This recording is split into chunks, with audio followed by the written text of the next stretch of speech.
Salut tout le monde, très urgent. Voici les plus grandes révélations du siècle. Un message d'alerte adressé au président Assimi Goïta, au président capitaine Ibrahim Traoré, au président général Tchani. Mes chers amis, écoutez ce que je vais lire tout de suite. Le président ukrainien Zelensky a interdit 11 partis politiques d'opposition et médias nationalisés. Toutes les activités soutenant les partis étiquetés pro-russes sont désormais illégales. Pendant que chez nous, voilà, les partis politiques qui sont pro-russes sont dissous en Ukraine. L'Union européenne applaudit. Les partis politiques qui sont pro-français sont soutenus par les mêmes Européens. Voilà pourquoi nous conseillons les 3 présidents de l'AES de ne pas écouter les blablabla de la France ou des soi-disant communautés internationales. L'ONU n'a pas parlé quand Zelensky a dissous 11 partis politiques. L'ONU n'a rien dit. L'Union européenne, au contraire, a applaudi. La France a fait la sourde oreille. Mais quand c'est en Afrique, on crie haut et fort.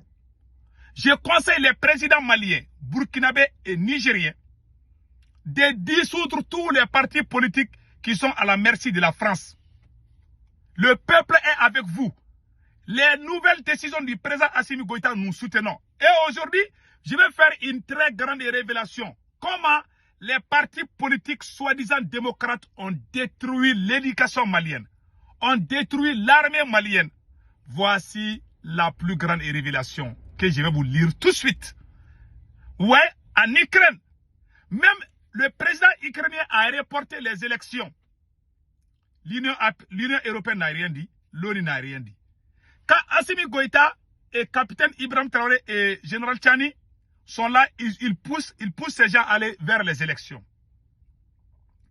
En Ukraine, le président Zelensky est en train de forcer certains citoyens ukrainiens de prendre les armes contre la Russie. Quand le capitaine patriote libérateur Ibrahim Traoré prend les ennemis de la nation pour les envoyer au front, voilà les médias propagande, les médias mensonges de la France commencent à crier. Mais la même chose se passe. Ce qui se passe en Ukraine est pire que ce qui se passe en Afrique. Voilà.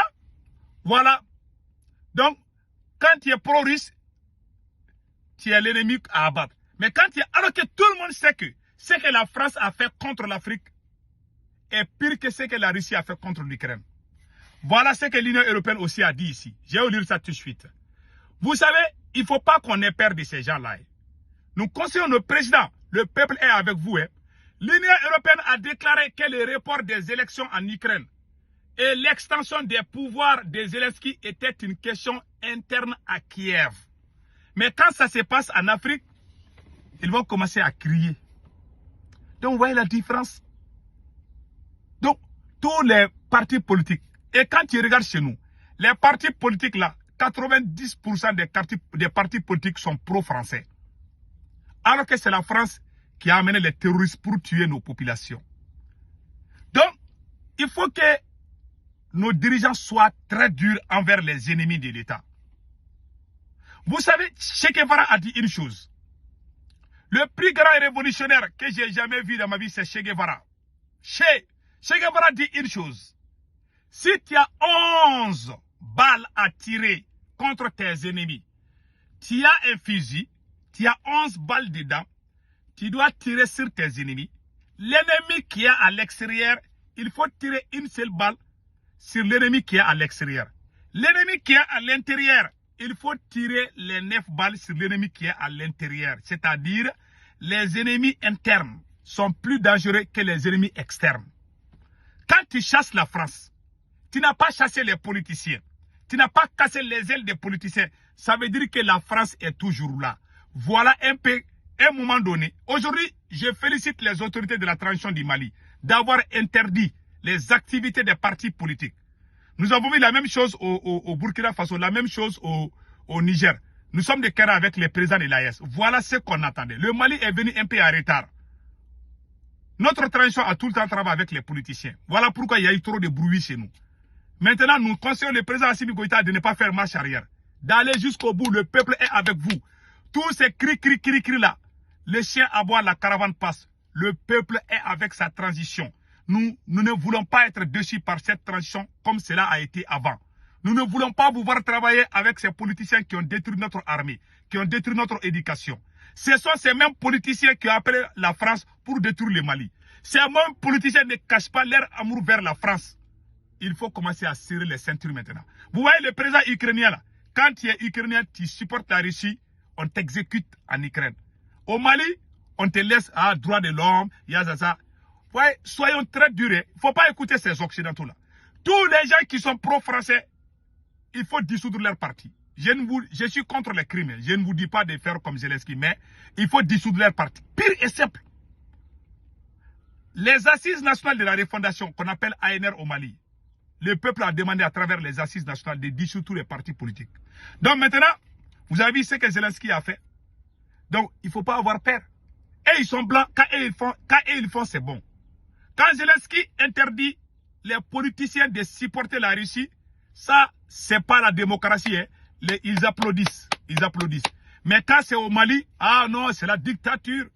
Ils ne vont jamais appeler Zelensky dictateur, mais ils appellent le président et Assimi Goïta ou capitaine Ibrahim Traoré ou général Tchani, ils les appellent Poussis ou quoi là.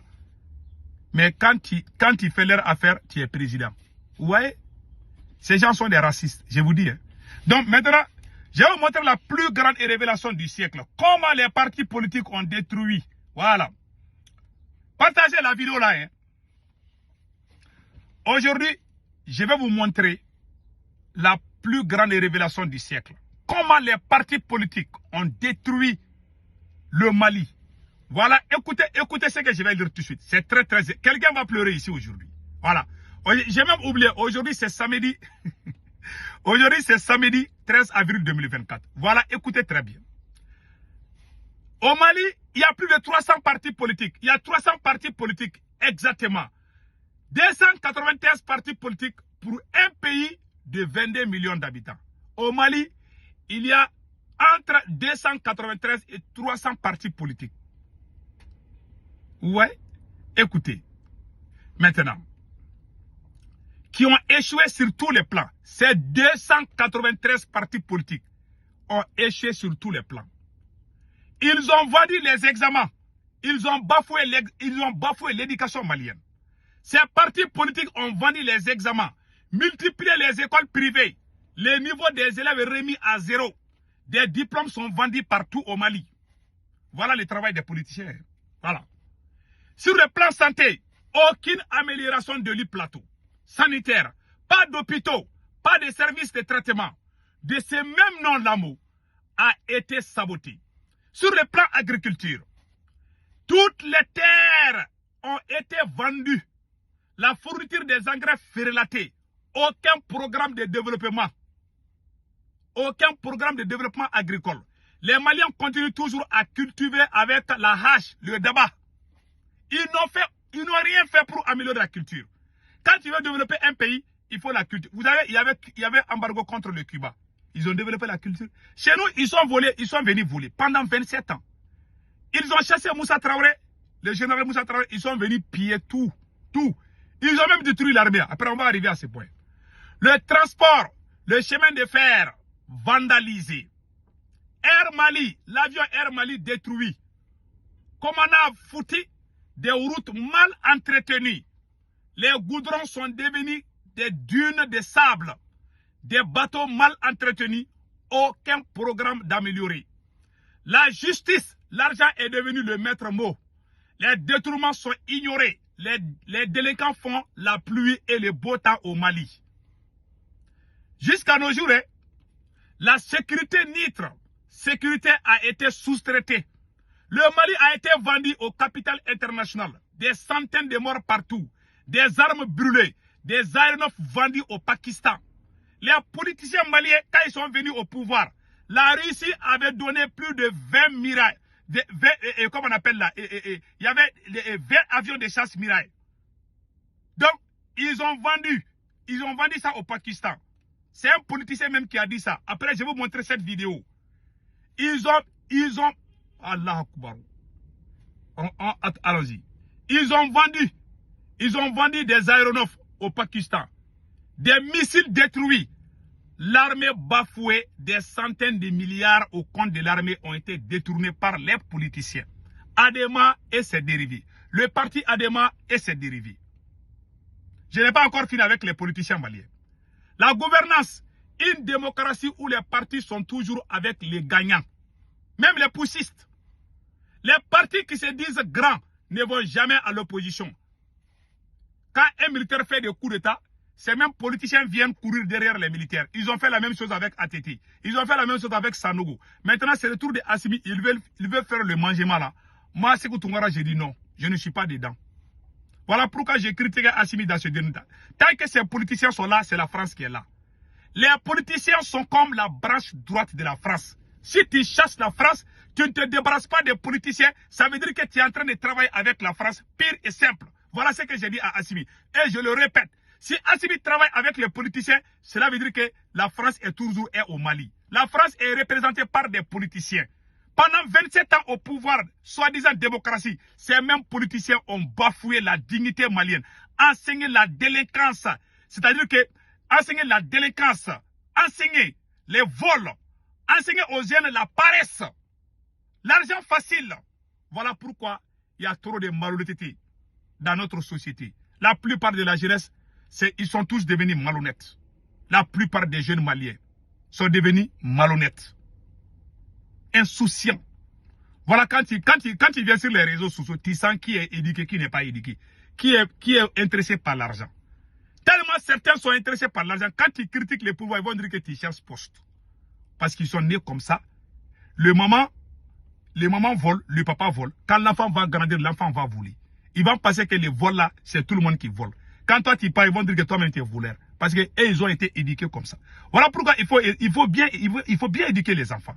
Voilà ici, la gouvernance, une démocratie, voilà. Les ressources minières, le Mali, un pays riche dans son sous-sol. Mais l'or ne brille jamais pour le peuple malien. Toutes les réserves sont pillées et vendues par les milliardaires de la démocratie. Tous ces politiciens sont devenus des milliardaires aujourd'hui. Des milliardaires. Voilà pourquoi, quand les autorités maliennes ont pris la décision de suspendre les activités des partis politiques, la réaction a été très vive au niveau de la presse. Je ne dis pas tout, la plupart des journalistes, beaucoup de journalistes ont été corrompus par ces politiciens. Ces journalistes faisaient des écrits éloquents. Ouh, le politicien, il est beau. C'est parti politique, c'est ça.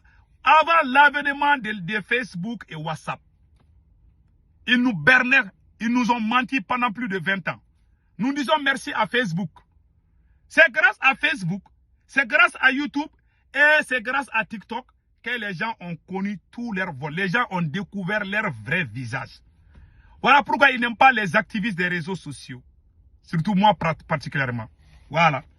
Ils nous ont fait croire que la France est devenue comme Dieu, comme leur Dieu. Nous avons décortiqué. Depuis 2011 jusqu'à nos jours, on est dans ces combats. Pour chasser la France au Mali. Voilà. Les ressources minières, un pays riche, ouais, ils ont vendu l'or, ils ont tout pris. Ils ont privatisé les grandes sociétés maliennes à leur nom, à leurs enfants, leurs petits-enfants. Allah Akbar. Leurs gendres, leurs neveux. Quand tu vas dans les administrations maliennes, tout ça, c'est des enfants des politiciens, même au niveau de l'armée. Ils ont fait des infiltrations partout. Il faut les chasser partout où ils sont. Même dans les trous des rats, quand ils se cachent, même dans les trous des rats, il faut creuser, prendre leurs pieds et puis les chasser. Tant qu'ils sont là, les Mali n'ira nulle part. Ça, c'est le conseil que je donne aux autorités. Nous avons tous des parents qui sont avec ces politiciens. Quand tu penses à ça, tu ne vas jamais construire cette nation. Donc voilà. La diplomatie est gérée par la France depuis toutes ces années. La diplomatie malienne, vous avez vu, quand les militaires sont venus au Mali, la plume là, c'est la France qui représentait le Mali aux Nations Unies. C'est la France qui décidait à la place du Mali. Aujourd'hui, ce n'est plus le cas. Donc, chasser la France ne veut pas dire chasser seulement les citoyens, ouais, les soldats français. il faut chasser l'esprit français au Mali. Quand tu chasses quelqu'un, tu ne chasses pas sa mentalité, ça veut dire que la personne est toujours là. C'est la vérité. Hein? Soyons nous-mêmes. Vous avez vu en Ukraine, le président ukrainien fait la pluie et le beau temps. Tu es opposant, tu es pro-russe, tu vas en prison. Au Mali, tu es opposant, tu es pro-français. Quand on t'amène en prison, la France va crier. Mais si tu es opposant, tu es politicien, tu es en Ukraine, tu es pro-russe, tu vas en prison, la France ne voit pas ça. Mais quand tu es en Afrique, tu es au Mali, tu es au Burkina, tu es au Niger, tu dis vive la France, on t'emprisonne, c'est un crime. Vous voyez comment le monde est injuste. C'est pour cela. Je dis aux présidents des 3 pays de l'AES, n'écoutez pas les blablabla de la France. Tant que le peuple est avec vous, n'hésitez pas. Allons-y jusqu'au bout. Mais mon seul totem, c'est de travailler avec ces politiciens-là. Ouais, les mal que les politiciens ont fait. Donc, la France gérait la diplomatie malienne pendant plus de 30 ans. La citoyenneté, ces partis ont rendu la majorité des jeunes maliens paresseux, insultaires, arrogants. Le mensonge et la diffamation sont devenus les seules performances de certains jeunes, manipulés par ces politiciens, qui ne veulent plus travailler. La jeunesse, beaucoup de jeunes maliens ne veulent plus travailler, honnêtement, pour vivre. Ces partis politiques ont dépravé le maire et le respect de l'aîné a disparu. La politique a tout divisé au Mali, même dans les familles. Le pays, ils ont amené les clivages dans tous les secteurs, les syndicats divisés, les travailleurs divisés, les mouvements divisés.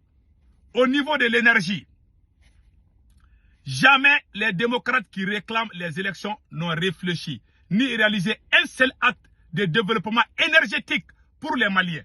Tous les barrages qui fournissent le courant sont de la période de Moussa Traoré. L'ancien président Moussa Traoré. Ils sont juste privatisé la fourniture d'eau pour eux-mêmes et ils ont détruit tout le tissu économique malien. Chacun a son commerçant avec des centaines de milliards d'exonérations récupérées en dessus des tables. Des surfacturations par milliers de milliards. Vous voyez comment ils ont détruit le Mali? C'est un politicien. En ce qui concerne les sociétés et entreprises, ces politiciens ont dilapidé. Ils ont dilapidé toutes les sociétés et entreprises nationales à leur profit.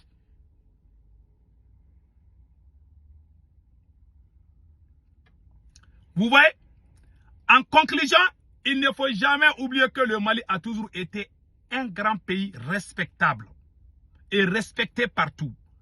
Les 293 partis politiques n'ont aucun projet de société, encore moins de position pour le Mali. La transition doit obligatoirement ramener la dignité, l'ordre et l'honneur dans la vie politique au Mali. Il faut adapter la démocratie à nos réalités et non à la réalité de la France. La démocratie, il faut adapter la démocratie à nos réalités sociales et sociétales de pardon, de vivre ensemble, de sortir la nation de cette division inventée pour mieux vendre le pays. Tous les dirigeants qui viennent diviser les Maliens sont là pour un seul objectif, voler les biens de l'État, pendant que le peuple est divisé. Il faut aussi dissoudre tous les partis politiques. Ils ont échoué. 293 partis politiques au Mali, rien n'a bougé. Tout est échec, échec, échec, échec et échec. Aujourd'hui, le peuple demande au président Assimi Goïta de dissoudre ces 293 partis politiques qui n'ont rien foutu, qui n'ont fait que détruire la nation malienne. Rien de positif. Ils ont vendu nos terres. Ils ont privatisé nos écoles. Ils n'ont rien fait de bon. Maintenant, nous allons partir, nous allons vous laisser écouter le premier Choguel Kokala Maïga. Il les a ramenés, il a fait aussi des révélations incroyables. Écoutons Dr Choguel Kokala Maïga. Maintenant, 27 ans après la chute de Moussa, Les 80% de l'énergie qu'on consomme au Mali, c'est les barrages de Sélengue Manantali. C'est sous Moussa que ça a été fait.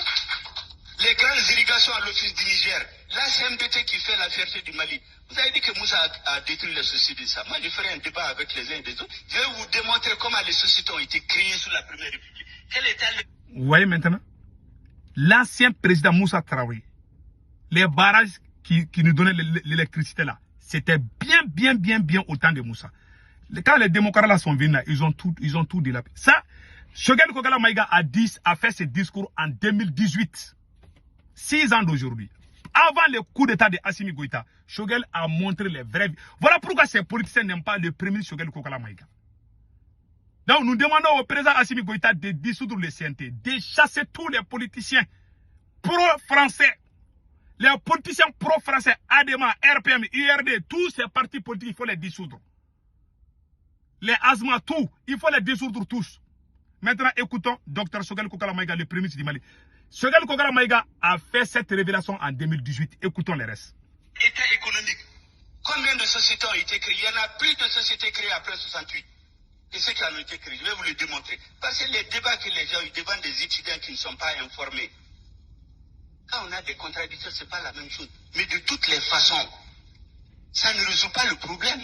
Pour l'histoire des CES, comme je vais vous dire, les premiers centres de santé communautaires qui a été installé, c'est à Sakoba, c'est à Bankoni. Le directeur, c'est à Kori Agikina, il était au CINIT.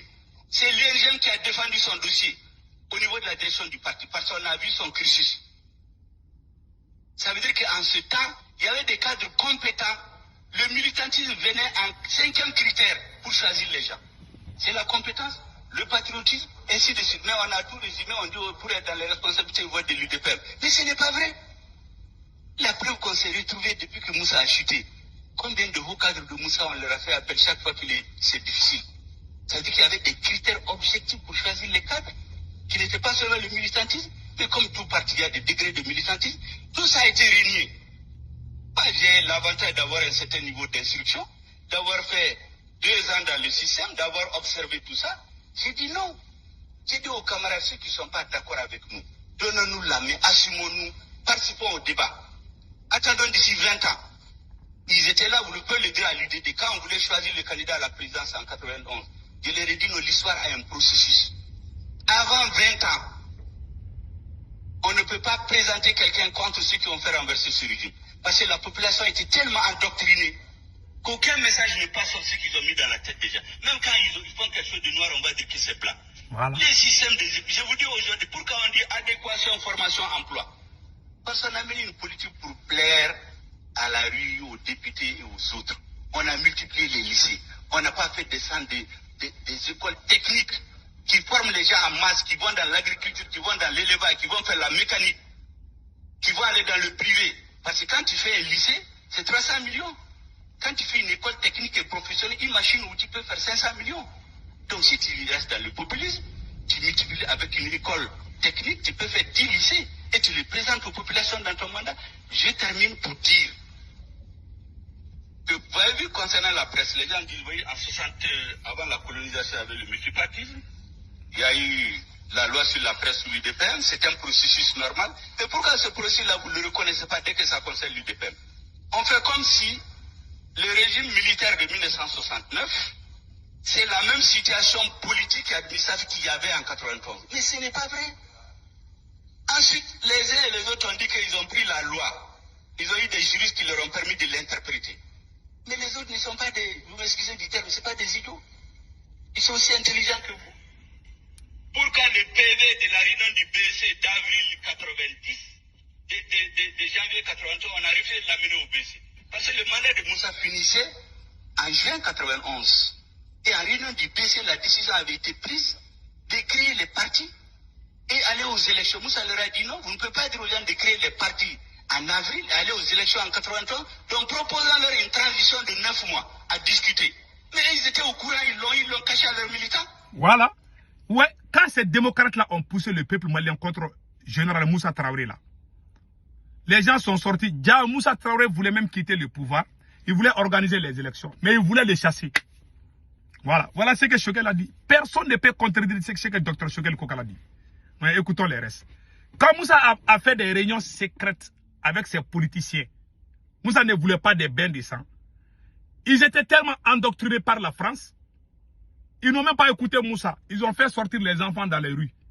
Et puis aller ramasser les cadavres des fous. Ils ont allé tirer sur les fous là pour dire que Moussa a tué les gens. Ouais, la plupart des cadavres là, c'était des fous et puis des criminels abattus. Ils ont pris ces corps là pour dire que ça c'est... Oh, ça là c'est des martyrs. Ces gens sont des dangers. Ces politiciens sont plus dangereux que Al-Qaïda. Ces politiciens sont plus dangereux que Iyad Agali et Amadou Koufa. Ces politiciens c'est comme Macron. Ils sont pires que même Macron. Écoutons les restes. On a ce papier-là. Maintenant, ils disent que c'est parce que Moussa a refusé l'ouverture que le régime est tombé. Ce n'est pas vrai. Parce que dans ce qu'on appelle le mouvement insurrectionnel, il y avait un noyau qui tissait les ficelles. Qui était en rapport avec des militaires dont on nous a dit qu'ils avaient la carte Adema depuis des années. Qui ont dit qu'ils voulaient renverser le régime depuis 89. Il y a des écrits. C'est eux qui ont en réalité dirigé de mettre le processus. Et conclusion. Alors il faut que les Maliens se ressaisissent. On a fait 27 ans en train de dire des choses qui ne correspondent pas à la vérité. Oui, c'est vrai. 27 ans de démocratie, zéro. Écoutons, Dr Choguel Kokala Maïga. Aujourd'hui, quand vous regardez le bilan des 27 ans, c'est un dit que c'est le bilan du mouvement démocratique. Qu'est-ce qu'on a? On a utilisé l'école et l'armée pour organiser l'insurrection. L'armée a parachedé. Prenez l'état de l'école et de l'armée aujourd'hui. On a la dernière école dans la sous-région. On a un pays qui est occupé, qui a perdu sa souveraineté. On a des populations qui sont humiliées au nord. Notre gouvernement est obligé de prier des individus qui, une semaine avant la mission du Premier ministre, font une tournée dans toutes les régions du nord pour dire aux populations qui vont laisser le gouvernement venir, mais leur objectif de partition du pays n'a pas changé. On a les vidéos. Voilà. Et le gouvernement va. Mais on livre des images aux populations, bon, tout va bien. Mais il faut qu'on arrête ça. On va continuer à se tromper. On dira ça dans les débats un jour. Le Mali a failli parce que son armée a été détruite. Ce n'était pas une question de Libye. La Libye, c'est vrai, ça vient en troisième position, mais c'est parce que l'armée avait été détruite. L'école est détruite aujourd'hui, on n'a pas d'école. Voilà. Pourquoi on refuse nos diplômes dans la sous-région? Il y a le livre d'Ablaï Sekousso qu'il a écrit le 5 avril 93, quand les élèves se sont soulevés et que le régime avait tombé. Le président d'Ablaï Sekousso l'a écrit. Le président de l'Assemblée, le président de la République et le président de l'Assemblée lui ont dit faire intervenir l'armée pour mater les étudiants. Il a refusé en tant que ministre de la Défense. Il a exigé un écrit. Il leur a dit qu'on vient de juger Moussa, je ne le ferai pas. Voilà. Est-ce que je vais conclure par là pour dire qu'Ali et Alpha sont des assassins? Ils voulaient tuer les États parce que le régime allait tomber. Ils ont paniqué. Moussa était tombé dans ce piège parce qu'il avait été trahi. Parce que quand vous avez le directeur des services spéciaux, l'aide de camp, le chef de la garde présidentielle d'un chef d'État qui sont... Ouais, maintenant, le premier Choguel Kokala Maïga vient de tout dire. Ces gens ne méritent même pas une place même dans un hameau. Wallahi. La seule place pour les politiciens, c'est la prison ou l'exil. Wallahi. Ils ont trop fait du mal aux Maliens. Donc voilà, mes chers amis, pourquoi je n'aime pas les politiciens. Ces politiciens, ce sont eux qui ont appelé la France pour détruire le Mali. Et nous conseillons au président Assimi Goïta de dissoudre le CNT du Mali. Chasser les politiciens qui ne sont pas d'accord avec le dialogue intermalien et amener les vrais patriotes. Voilà tout ce qu'on demande au président. Et mes chers amis, on dit aussi merci au capitaine Ibrahim Traoré pour la pose de la première pierre de la première usine de raffinerie d'or au Burkina Faso. Bonne chance au capitaine Ibrahim Traoré. Passez excellent week-end. Ciao, ciao.